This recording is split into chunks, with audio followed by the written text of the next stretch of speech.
তো আজকে হচ্ছে পড়ালাম ম্যানেজমেন্ট অফ বার্ন। তো ফার্স্ট যেটা হচ্ছে যে এমার্জেন্ট বা রিসার্সেশন ফেজ, যেটা হচ্ছে যে আপ টু কতক্ষণ কোথায় করা হয়, যে 48 to 72 আওয়ার্স ধরে করা হয়। ইন দিস ফেজে মোস্ট কমন হচ্ছে যে কি পেশেন্টের হচ্ছে ডেথ হয়। কিসের জন্য হয়? যে ফ্লুইড অ্যান্ড ইলেকট্রোলাইট হচ্ছে লসের জন্য হচ্ছে পেশেন্টের বেশি ডেথ হয়। এই জন্য পেশেন্টে আমরা ফার্স্ট যেটা ম্যানেজমেন্ট করবো, পেশেন্টের কী করবো, যে এয়ারওয়ে মেনটেন করবো, অ্যাডমিনিস্ট্রেশন কী করবো, অ্যাডমিনিস্টার করবো, যে অক্সিজেন অ্যাডমিনিস্টার করবো। আর এখানে হচ্ছে যে ভাইটাল সাইনটা চেক করবো। এখানে যে ফার্স্ট যেটা ফ্লুইডটা যেটা হয়, তা আমরা কি হচ্ছে আইভি লাইন ফর ফ্লুইড রিসার্সেশন দেবো। যেরকম হচ্ছে আমরা পার্কের ফর্মুলা অনুযায়ী যে ফ্লুইডটা দিয়েছি সেভাবে হচ্ছে ফ্লুইড ক্যালকুলেট করে আমরা দেবো। ফার্স্ট হচ্ছে যে মেনটেন করতে হবে এনপিও হওয়ার হচ্ছে যে ফার্স্ট 24 to 48 আওয়ার্স। যে পেশেন্টকে কী করতে হবে, যে নাথিং পার মাউথ, মানে না খেয়ে রাখতে হবে 24 থেকে 48 ঘন্টা। তারপরে করতে হবে পেশেন্টের ম্যানেজমেন্টের ক্ষেত্রে elevated the extremity for venous return. Extremity আছে সেগুলো কী করতে হবে, এলিভেটেড করতে হবে। ফ্লুইড ক্যালকুলেট হচ্ছে মাস ফিক্স করতে হবে। এখানে করতে হবে যে ফ্লুইড যে ক্যালকুলেট থাকে সেটা যেমন বললাম যে পার্কের ফর্মুলা অনুযায়ী কিন্তু ফ্লুইডটা ক্যালকুলেট করতে হবে। এখানে হচ্ছে যে কি টাইম শুড বি যে ক্যালকুলেট, যেমন বললাম যে যখন হচ্ছে যে কি অ্যাক্সিডেন্টটা হবে সেই টাইম থেকে কী করতে হবে, ফ্লুইডটা ক্যালকুলেট করতে হবে। টাইম শুড বি এতে calculate from time of injury, injury time থেকে ফ্লুইডটা ক্যালকুলেট করতে দিতে হবে। দেন হচ্ছে অ্যাকুট ম্যানেজমেন্টের ক্ষেত্রে কী করবো আমরা, এটা কি হচ্ছে যে এমার্জেন্সি বা এমার্জেন্সি ম্যানেজমেন্টের ক্ষেত্রে এটা যাচ্ছে। তারপরে হচ্ছে অ্যাকুইট ম্যানেজমেন্ট। অ্যাকুইট ম্যানেজমেন্টটা কখন থেকে স্টার্ট হচ্ছে, স্টার্ট হচ্ছে যে আফটার যে 48 to 72 আওয়ার্স পর থেকে কী হচ্ছে যে অ্যাকুইট ম্যানেজমেন্টটা স্টার্ট হচ্ছে। এখানে কি করব, যে পেশেন্টকে অবশ্যই সব থেকে বেশি ডেট হয় যেটা হচ্ছে সেটা হচ্ছে যে কি ইনফেকশনের কজের জন্য বেশি ডেট হয়। এই জন্য এখানে পেশেন্টের ক্ষেত্রে কী করবো, পেশেন্টকে আইসোলেশন রাখবো। এবং এখানে কি করবো, যে পেশেন্টের ওন কেয়ার করবো, কারণটা হচ্ছে যে কি ইনফেকশনের জন্য। আর এখানে হচ্ছে একটা ভাইটাল জিনিস, যেমন হচ্ছে যে পেশেন্টকে কী করেছিলাম, যে 24 to 40 আওয়ার্স কী করেছিলাম আমরা এনপিও রেখেছিলাম। তারপর থেকে কী করবো, নিউট্রিশনাল ম্যানেজমেন্ট করবো। নিউট্রিশনাল ম্যানেজমেন্টটা কীভাবে করবো, ওখানে কীভাবে ক্যালকুলেটার পরে লেখানো হয় সেটা। তারপরে হচ্ছে যে এসকারোটমি। এসকারোটমিটা কী হচ্ছে, যে তারপরে যে এসকার পরে যে স্কিনের উপরে সেটা কী করতে হবে, যে রিমুভ করতে হবে, এসকারোটমি করতে হবে। তারপরে হচ্ছে সব থেকে হচ্ছে যে আমরা ইনফেকশন কন্ট্রোলের জন্য কী করি, যে পেশেন্টের ড্রেসিং করি। ড্রেসিংয়ের সময় সবসময় হচ্ছে যে আমরা যেটা মোস্ট কমনলি যে অয়েন্টমেন্ট ইউজ করে থাকি সেটা হচ্ছে যে কি সিলভার সালফা ডায়াজাইড।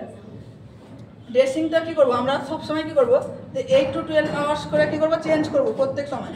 তারপরে যে ড্রেসিং যদি চিলড্রেনদের ক্ষেত্রে হয় সেখানে আমরা যে অয়েন্টমেন্টটা ইউজ করবো সেটা হচ্ছে সোফেরা মাইসিন অয়েন্টমেন্ট ইউজ করবো। এবং ফেসিয়াল বার্নের ক্ষেত্রে যেটা করবো সেটা হচ্ছে যে কি নিওস্পোরিন হচ্ছে যে কি আমরা অয়েন্টমেন্ট ইউজ করবো।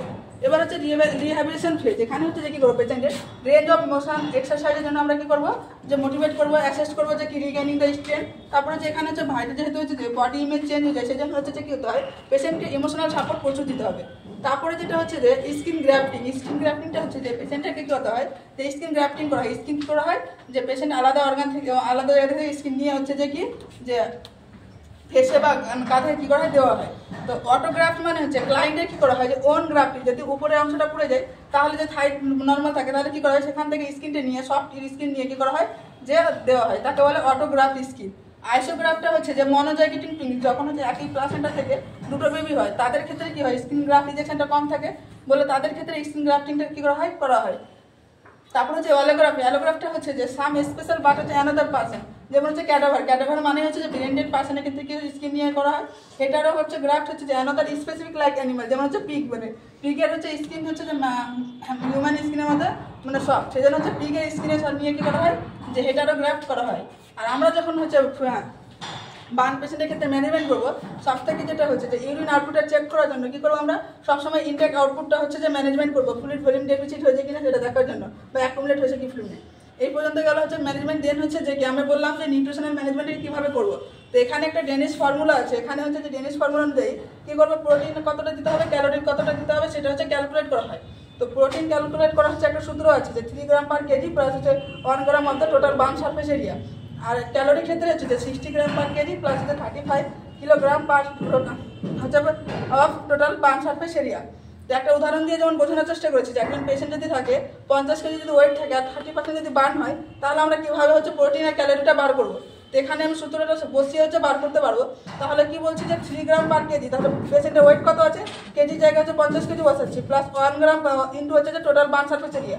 যেহেতু বার্ন সারফেসটা 33% হয়েছে তাহলে আমরা কী করবো, যে এরকমভাবে কাউন্ট করলে আমরা করতে পারছি যে 180 গ্রাম হচ্ছে যে কী হচ্ছে আমরা প্রোটিন দিতে পারবো। ক্যালোরি ক্ষেত্রে সেম যে সূত্রটা ছিল সে অ্যাপ্লাই করে আমরা দেবো। তো এখানেও হচ্ছে যেমন হচ্ছে লিখেছি যে 60 গ্রাম পার ক্যালোরি হচ্ছে per KG plus 35 kilo calorie percent of total burn surface area যেমন আছে।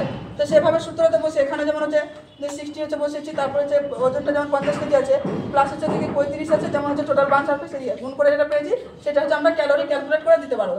আজকে পর্যন্ত।